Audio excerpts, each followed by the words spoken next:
کائنات آدم و عالم میں یہ بھیانک ترین دور بھی ہماری آنکھوں نے دیکھنا تھا کہ جب لوگ علی کی ولایت کے موضوع پہ چونک پڑتے ہیں، حالانکہ پیغمبر اعظم صلی اللہ علیہ وآلہ وسلم مبعوث برسالت ہوئے اور آپ نے 23 برس مشقت فرمائی، اور آپ کی ذات طیب و طاہر نے پتھر کھا کر جو تبلیغ کی، بالآخر خدا نے یہ ارشاد فرمایا وَإِن لَمْ تَفْعَلْ فَمَا بَلَّغْتَ رِسَالَتَهُ، اگر تو نے علی کی ولایت کو نہ پہنچایا تو نے رسالت کا کوئی کام ہی نہیں کیا۔ تو جس کام کو نہ مان کر محمد نبی نہیں رہ سکتے، اسے نہ مان کر آپ مسلمان کس طرح سے رہ سکتے؟ بعنوان ولایت بزبان امام حسن علیہ السلام گفتگو کو پیش کیا تھا۔ آج اس سلسلے کا دوسرا تسلسل اس طرح سے ہے کہ خداوند قدوس نے دین پہنچایا جس کے ذریعے اسے نبی کہتے ہیں، اور جو دین کو قیامت تک دین بنانے والے کی مرضی کے مطابق محفوظ رکھیں گے انہیں امام کہتے ہیں۔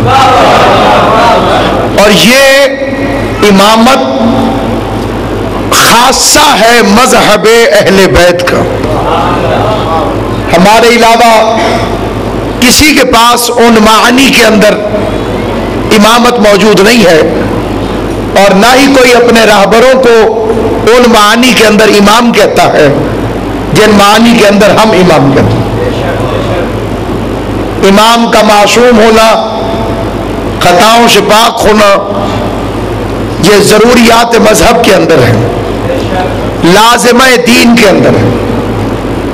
پہلی بات لوگ سمجھتے ہیں، اور عقیدے کا ایک بہت بڑا فرق ہے اس مقام پر، کہ خاتم المعصومین پیغمبر ہے، حضور کے بعد کوئی معصوم نہیں، اور مذہب اہل بیت یہ ہے کہ حضور علیہ السلام کی ذات کے بعد جناب سیدہ کی ذات، امیر المومنین کی ذات والی صفات، اور آپ کے 11 معصوم بیٹے، ان کا معصوم ہونا بالکل ایسے ہے جیسے اللہ ایک ہے۔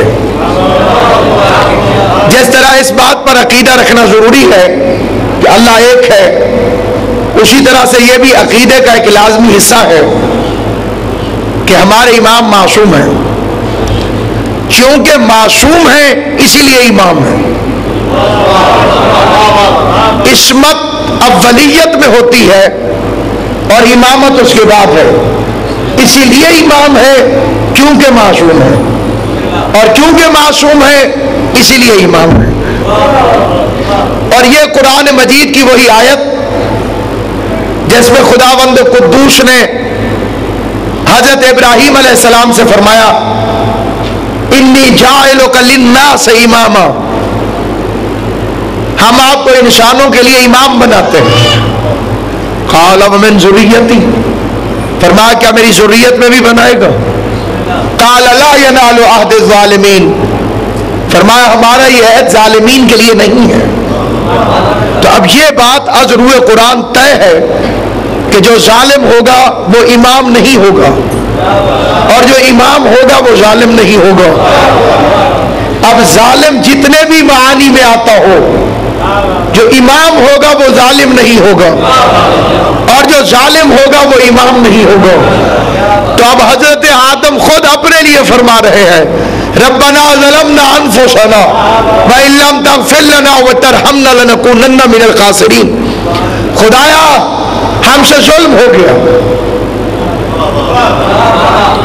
یہ کسی نے انکوائری کر کے حضرت آدم کے لیے رپورٹ نہیں دی ہے، ورنہ مسلمان کہتے کہ رپورٹ ٹھیک نہیں ہے۔ یہ خود بیان ہے، حضرت آدم علیہ السلام کی سٹیٹمنٹ ہے جسے انہوں نے خود ارشاد فرمایا ربنا ظلمنا انفسنا، خدایا ہم سے ہمارے نفوس پر ظلم ہو گیا، وَإِن لَّمْ تَغْفِرْ لَنَا وَتَرْحَمْنَا لَنَكُونَنَّ مِنَ الْخَاسِرِينَ۔ ارشاد ہو رہا ربنا ظلمنا انفسنا وَإِن لَّمْ تَغْفِرْ لَنَا وَتَرْحَمْنَا لَنَكُونَنَّ مِنَ الْخَاسِرِينَ۔ خود فرما رہے ہیں حضرت آدم علیہ السلام، خدایا ہم سے ظلم ہو گیا۔ ایک بہت بڑا جھگڑا ہے مولوی صاحبان کے اندر کہ انسان فاعل مختار ہے یا مجبور محض، افعال جو سر انجام دیتا ہے اپنی مرضی سے دیتا ہے یا کوئی اندیکھی طاقت ہے جو اس سے یہ ساری موومنٹ کروا رہی ہوتی۔ تو فرقہ بندی کی قید سے بالاتر ہو کر 72 فرقوں کا نظریہ ہے، 73 میں سے 72 فرقوں کا یہ نظریہ ہے کہ خیر ہی و شر ہی من اللہ تعالی، جو کچھ ہو رہا ہے کائنات کے اندر یہ سارا کا سارا اللہ کی طرف سے ہو رہا۔ اللہ میاں ہے جو خیر کو بھی صادر فرماتا ہے اور معاذ اللہ نقل کفر نباشت شر کا انتظام بھی کر کے دیتا ہے۔ اسی جھوٹے عقیدے کو کور کرنے کے لیے، کیونکہ اصول ہے کہ ایک جھوٹ کو چھپانے کے لیے کئی جھوٹ مارنے پڑتے ہیں، کئی جھوٹ بولنے پڑتے ہیں۔ ایک جھوٹ کو جب کور کرنا چاہے انسان تو نہ معلوم اسے کتنے جھوٹوں کا سہارا لینا پڑتا ہے، اس کی تعداد کی آپ کوئی گنتی نہیں گن سکتے۔ آپ دیکھیے ایک علی کی ولایت کو چھپانے کے لیے کتنے مولویوں کا سہارا لیا گیا، یعنی اللہ سے ٹکرائے تو مولوی کی طاقت سے ٹکرائے۔ تو سامعین گرامی قدر، اس منزل فکر پر، اس مرحلے فکر پر یہ عرض کرنا چاہتا ہوں کہ اپنے جھوٹ کو کور کیا گیا، خیر ہی و شر ہی من اللہ تعالی، جو ہو رہا ہے سب خدا قدوس و برتر کی طرف سے، اللہ کل شیء قدیر کی طرف سے، سب کچھ اللہ میاں کرا رہا ہے۔ تو اس کو کور کس طرح کیا گیا؟ ایک جھوٹی روایت کے ذریعے۔ نہ وہ قرآن ہے، نہ وہ حدیث ہے، نہ قول معصوم ہے، نہ اللہ کے قرآن میں آیا، نہ پیغمبر صلی اللہ علیہ وآلہ وسلم کے بیان میں آیا۔ یہ ملائیت کی اختراع ہے۔ کیا کہ پتا بھی نہیں ہلتا اس کی مرضی کے بغیر۔ اتنا مشہور فکرہ ہے کہ کچھ نوجوان ابھی بھی پریشان ہوں گے کہ کیا یہ فکرہ غلط ہے؟ 100% غلط۔ انہوں نے اذن کا مفہوم نہیں سمجھا۔ مفہوم اذن کیا ہے یہ بات انہوں نے نہیں سمجھی۔ یعنی آج ہوا چل رہی ہے لاہور میں، موسم کافی خوشگوار ہے، یعنی یہ پتا ہلنے سے پہلے اللہ میاں سے پوچھتا ہے ہلوں یا کھڑا رہوں؟ تو آدھی چھٹان کا پتا تو اس کی مرضی کے بغیر نہیں ہلتا، یہ 2 من کا چوڑ کے اس کی مرضی سے ہل کے جاتا ہے۔ اصل میں یہ پلاننگ تھی بنی امیہ کی یزید کو بھری کرانے کے لیے کہ جو ہوتا ہے وہ اللہ کی مرضی سے ہوتا ہے اور بندے کا اس میں کوئی عمل دخل نہیں۔ تو یہ بیچارہ یزید کیا کرتا؟ تقدیر ہی یہی تھی، مشیت میں لکھا گیا تھا، اللہ کی لکھی کو کون ٹالے، تقدیر کو کون موڑ سکتا ہے، اور تقدیر تو پھر تقدیر ہوتی ہے، اللہ نے لکھ دیا تھا، وہ بیچارہ کیسے بغاوت کرتا؟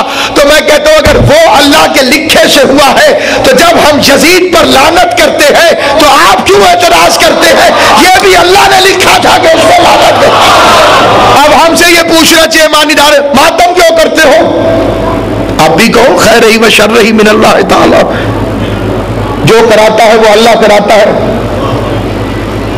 اللہ ہی کی طرف سے ہو رہا ہے، پھر ماتم بھی اللہ کرواتا ہے۔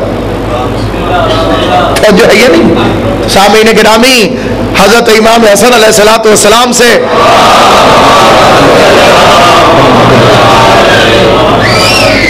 سوال جناب امیر سے ہوا کہ سارے کام انسان خود اپنی ارینجمنٹ سے کرتا ہے یا اس میں اللہ تبارک و تعالیٰ کا کوئی عمل دخل ہے؟ اتنا کائنات کے لیے مشکل ترین سوال کہ فلسفہ و منطق پریشان ہے، اور پیغمبر نے اشارہ کر دیا امام حسن کی طرف، میرے بیٹے سے پوچھو. اور امام حسن علیہ السلام نے پوچھا کہ طویل جواب دوں یا مختصر؟ انسان اختصار پسند واقعہ ہوا ہے، اسے شارٹ کٹ بہت اچھا لگتا ہے. اب لوگ وہ فون بھی نہیں لیتے جس میں ڈائل یوں گھوم کے پھر واپس اتنی دیر آئے، اتنا ٹائم نہیں ہے دنیا کے پاس. اب ٹچ سسٹم، وائس ایکٹیویٹ، منہ سے بولا 5 اور ٹیلی فون نے ملانا شروع کر دیا. اسلام 1400 سال پہلے وائس کے ذریعے ہونے والے اثرات کی خبر دے رہا تھا. اتنی دفعہ یہ پڑھو تو یہ ہو جاتا ہے، اتنی دفعہ یہ پڑھو تو یہ ہو جاتا ہے. تو اب اسلام کی ان دعاؤں کو بھی فضول نہ سمجھیے. آپ درود پڑھتے ہیں تو کوئی چیز ایکٹیویٹ ہو جاتی ہے، فوراً فرشتے درود کے تھال لے کر آل محمد کی خدمت میں پہنچ جاتے ہیں. آپ کے چاہنے والے نے ہدیتاً درود بھجوایا ہے، اور جب آپ آل محمد کے دشمن پہ لعنت بھیجتے ہیں وہ بھی باعث ایکٹیویٹ کچھ ہو رہا ہوتا ہے. اس پر بھی فرشتے درے اٹھا کے جہاں پہنچنا ہوتا ہے پہنچ جاتے ہیں. تو یہاں پہ سامعین گرامی قدر یہ سارا کا سارا اسی کو کور کرنے کے لیے بنایا گیا. تو وہاں پہ خدا بند قدوس نے قرآن مجید میں 2 فکرے لکھ کر کہ دنیا نے قرآن کو اپنے لیے مشعل راہ نہیں بنایا، قرآن کو اپنا راہ پر نہیں سمجھا. آل محمد کو تو چھوڑا ہی چھوڑا، قرآن کو بھی چھوڑ دیا. اگر قرآن کی پیروی کرتے، قرآن کے علاوہ کسی کتاب پر اپنے مکمل بھروسوں کا اظہار نہ کرتے، یعنی کتنی بھیانک بات ہے کہ کتاب کا نام تھا کافی، اصول کافی، اور ہمارے مذہب کی نہایت اہم ترین کتاب، اور اتنی مضبوط ترین کتاب کہ جس نے دنیا کو گمراہ کر دیا. ہمارے مذہب کے اندر یہ جو کتاب ہے اصول کافی، اس کے اوپر ایک حدیث گھڑ کے لکھ دی گئی کہ ہمارے امام نے فرمایا ہے کہ یہ ہمارے شیعوں کے لیے کافی ہے. کتنی بھیانک ترین چال ہے مذہب اہل بیت کے خلاف. یہ کافی تھی تو 3 کتابیں اور کیوں لکھی ہوں؟ اس کے بعد قبلہ مخدوم صاحب الاستبصار ہے، اس کے بعد من لا یحضر الفقیہ ہے، اس کے بعد تہذیب الاحکام ہے. پھر ان کو ہٹا دو کہ یہی کافی ہے. امام اگر کہہ دیں کہ یہ کافی ہے تو پھر اس کے بعد کافی کی کسی اور کتاب کی کیا ضرورت تھی؟ جبکہ ہمارے مذہب اہل بیت میں کتب اربع ہے، 4 کتابیں، مجموعہ احادیث ائمہ معصومین، اور پہلی کتاب پر ملائیت چمکانے کے لیے لکھ دیا گیا یہ ہمارے امام نے فرمایا یہ ہمارے شیعوں کے لیے کافی ہے. یہ کافی ہوتی تو اگلی کتابیں لکھنے کی کیا ضرورت پیش ہے؟ باقی کتابوں کا لکھے جانا اس بات کی دلیل ہے کہ وہ فکرہ غلط تھا. ہم تو خالی قرآن کو کافی نہیں سمجھتے. آپ کو یاد ہے کسی نے قرآن کو کافی کہا تھا؟ توجہ ہے کہ نہیں؟ آپ گھبرا کر نہیں. دیکھیے روزے کا اثر نہیں ہوتا اگر انسان محبت اہل بیت میں بیٹھے. ہم نے تو قرآن کو کافی کہنے والے کو نہیں مانا تو ہم کسی بندے کی لکھی ہوئی کتاب کو کافی کیسے کہہ سکتے؟ جبکہ ان حدیثوں میں پھر چھانٹی ہوئی، چھانٹی میں پھر چھانٹی ہوئی، چھانٹی میں پھر چھانٹی ہوئی، طے کرتے گئے علماء کہ اس میں اتنی حدیثیں ٹھیک ہے، اس میں اتنی حدیثیں ٹھیک ہے، اس میں اتنی حدیثیں ٹھیک ہے. اس وقت علماء کی محنت ہے کہ وہ جو سیاہ و سفید ملتا گیا اسے لکھتے گئے. آگے جانچنا ہے علماء کا کام، اور اسی لیے علم الرجال بنایا جاتا ہے تاکہ وہ رجل دیکھے جائیں کہ جو صحیح روایت بیان کرتے ہیں، تاکہ کسی جھوٹے کی بات پر یقین نہ کر لیا جائے. تو اس لیے سامعین گرامی قدر اس منظر فکر پر قرآن مجید کے اندر 2 فکرے اگر رجوع قرآن کی طرف بندہ کرتا ہے یا اللہ کراتا ہے. 2 آیتیں، اور دونوں آیتیں پڑھتا ہوں قرآن مجید کی آیت. ایک فکرہ ہے حضرت آدم علیہ السلام کا. حضرت آدم پہلے مہاجر ہیں، ہجرت فرمائی تھی، ادھر سے ادھر آئے تھے، وطن کو چھوڑ کر زمین پر آئے تھے تو یہ ہجرت ہو رہی تھی، تو کیا اکیلے آئے تھے؟ نہیں، شیطان ساتھ تھا۔ تو معلوم ہوا کہ اگر نبی کبھی ہجرت کرے، دونوں نے زمین پہ آنے کے بعد ایک ایک فکرہ کہا، ایک ایک فکرہ، اور دونوں کے فکرے کو اللہ نے قرآن میں لکھ دیا۔ حضرت آدم نے جو سینٹنس ارشاد فرمایا وہ بھی قرآن مجید کے اندر لکھا ہوا، اور ابلیس نے جو فکرے ارشاد فرمائے وہ بھی قرآن میں لکھے ہوئے۔ دونوں فکروں کو سنیے اور خیر ہی و شر ہی من اللہ تعالیٰ کو تباہ و برباد ہوتا دیکھیے قرآن سے۔ حضرت آدم فرماتے ربنا ظلمنا انفسنا وان لم تغفر لنا وترحمنا لنکونن من الخاسرین۔ اپنی مرضی کا ترجمہ کروائیے، کیونکہ ترجمے میں اختلاف ہوتا ہے، قرآن میں اختلاف نہیں ہوتا۔ ترجمے میں اس لیے ہوتا ہے کہ بندوں کی طرف سے ہوتا ہے، قرآن میں اس لیے نہیں ہوتا کہ اللہ کی طرف سے ہوتا ہے۔ تو جو چیز اللہ کی طرف سے ہو اس میں کبھی اختلاف نہیں ہوتا، اور جو بندوں کی طرف سے ہو اس میں اختلاف ہوتا ہے۔ کاش جیسے آپ نے پچھلا فکرہ سمجھا اسی طرح چلتے رہے تو تقریر دگنی ہو جائے اور وقت بھی بچ جائے۔ جس میں اختلاف دیکھو سمجھو بندوں نے بنائے ہیں، جن میں اختلاف نہ ہو سمجھو اللہ نے بنایا ہے۔ اور مولویوں کا جو بنیادی ہتھیار ہے اسی کا نام ہی اختلاف ہے۔ ایک قبلہ کعبہ مرنے لگے، کہا بیٹا تجھے میری مسجد پہ بٹھا دیا جائے گا، افسوس کہ تو نے علم حاصل نہ کیا، کیا کرے گا؟ اس نے کہا ابا کوئی غور بتاتے جاؤ۔ کہا بس تو ہر مسئلے میں کہنا اس میں علماء کا اختلاف ہے۔ بس جب بھی کبھی کسی نے بھی کوئی مسئلہ پوچھا تو انہوں نے کہا کہ وہ اس میں سکوت بہتر ہے، علماء کا اختلاف ہے۔ منہ پہ چڑھا ہوا تھا کہ اس میں علماء کا اختلاف ہے۔ ایک دن کوئی شیطان مسئلہ پوچھنے آ گیا، اس کم وقت نے چکر دے کے پوچھ لیا کہ لوگ اب آپ کے والد صاحب تھے، تو انہوں نے سنا نہیں، بتا اس میں اختلاف ہے تھوڑا سا بعد میں۔ تو سامعین گرامی قدر اختلاف اختلاف اختلاف، ایک کا ترجمہ دوسرے سے نہیں ملے گا کیونکہ بندوں نے کیا ہے۔ قرآن کبھی مختلف نہیں ہوگا کیونکہ اللہ نے نازل فرمایا ہے۔ پروردگار ہم سے ظلم ہو گیا، انفسنا ہم سے ظلم ہو گیا۔ یہ کون بول رہے ہیں؟ آدم بول رہے ہیں۔ 15واں پارہ سورہ مبارک الحجر۔ اور اب شیطان کا فکرہ سنیں، کہنے لگا رب بما اغویتنی، پروردگارا تو نے مجھے اغوا کیا، یا اغوا کا مطلب ہے گمراہ کیا، تو نے گمراہ کیا۔ بات تو واضح نہ ہو گئی؟ آدم کہہ رہے تھے مجھ سے غلطی ہو گئی، شیطان کہہ رہا تھا تو نے گمراہ کیا۔ تو جو اپنی غلطی اپنی سمجھے آدم کی اولاد ہے، جو اپنی غلطی اللہ پہ ڈال دے شیطان کی اولاد ہے۔ اب سامعین گرامی، اللہ نے قرآن مجید میں ابلیس کو ایک فکرہ کہا۔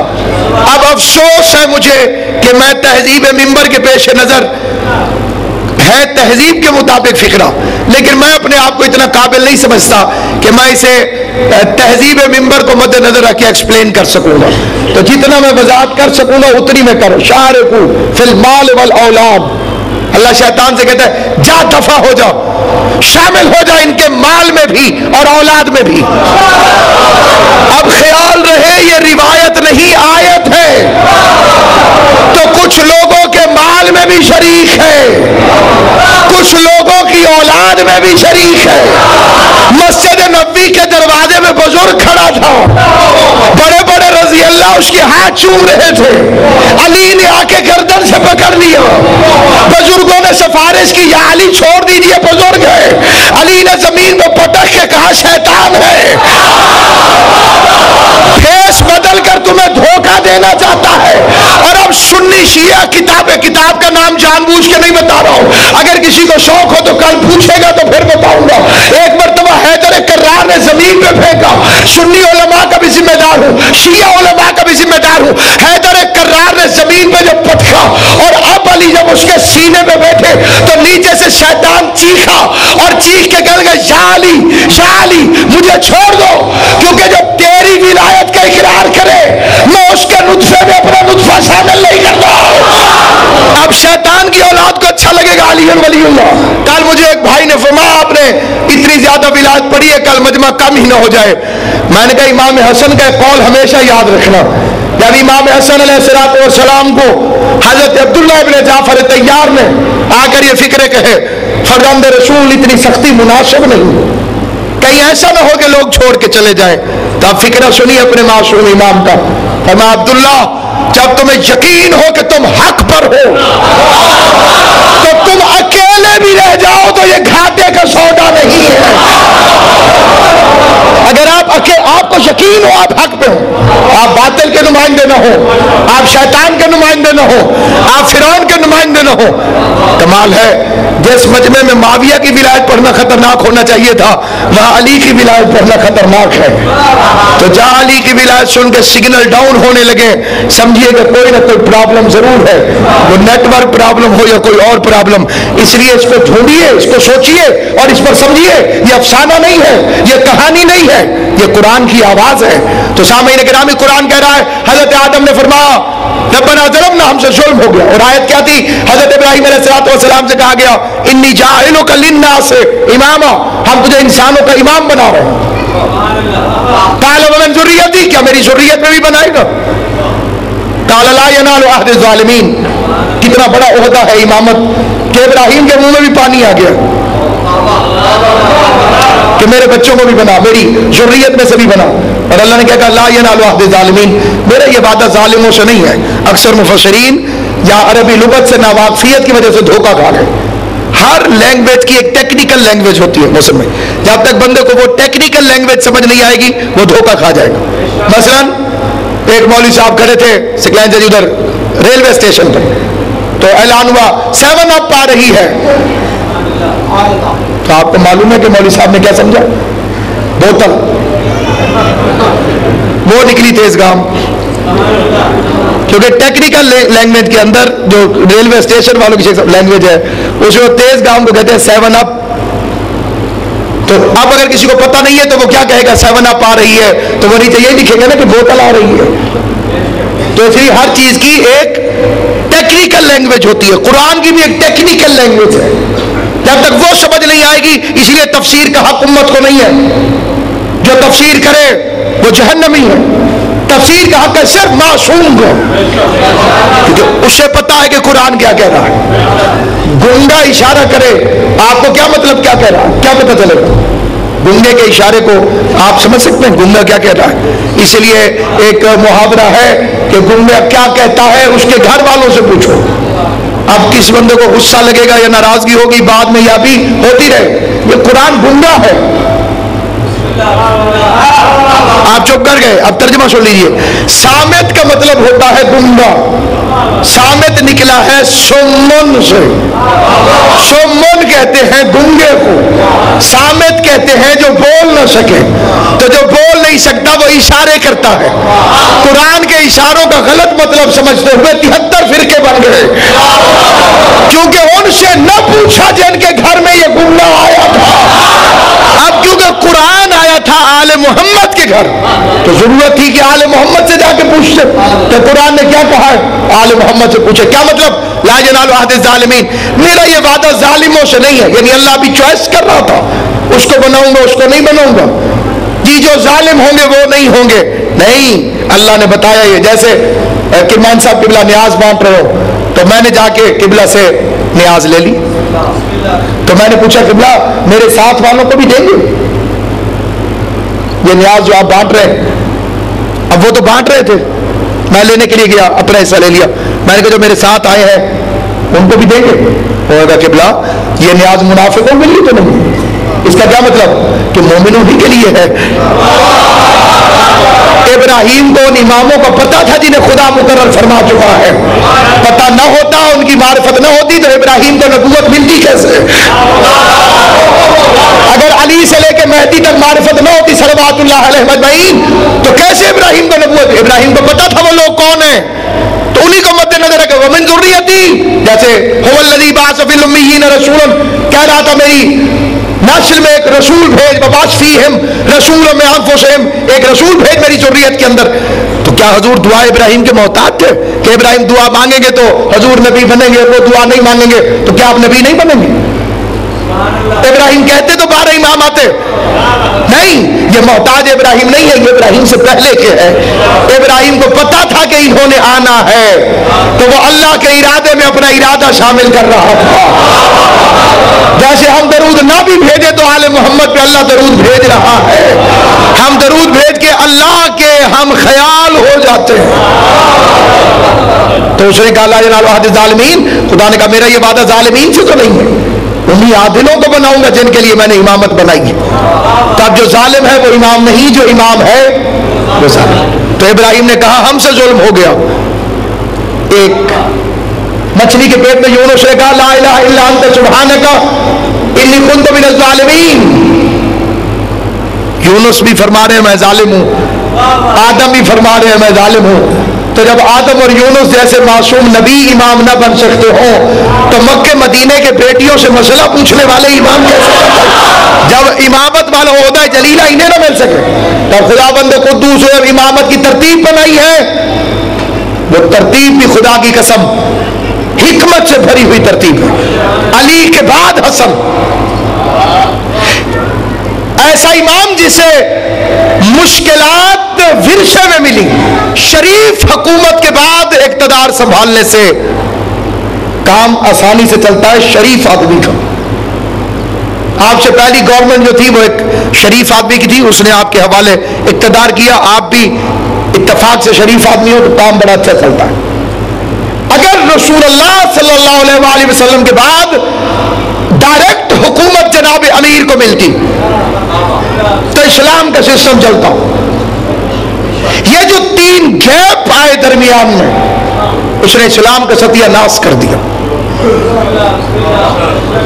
بدعتیں ایجاد کی گئی، آج تک دنیا ان بدعتوں پہ قائم ہے، معلوم ہے کہ بدعت ہے۔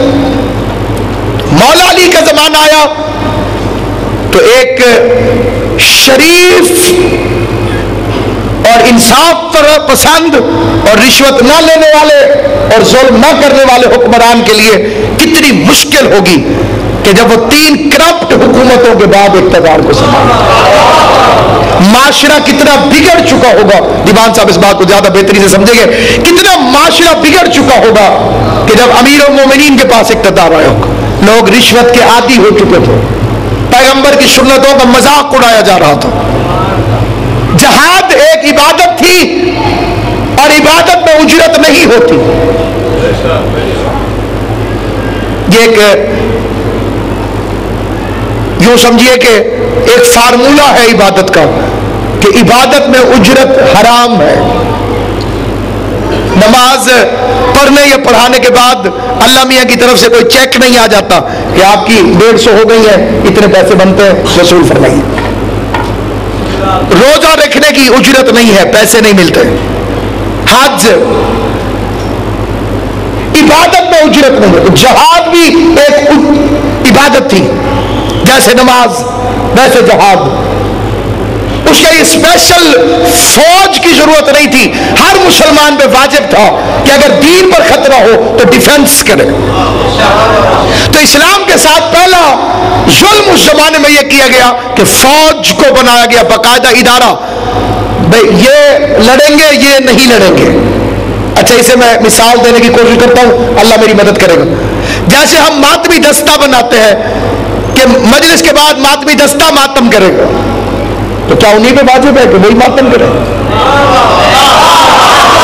باقیوں کی امام حسین سے کوئی تعلق نہیں ہے۔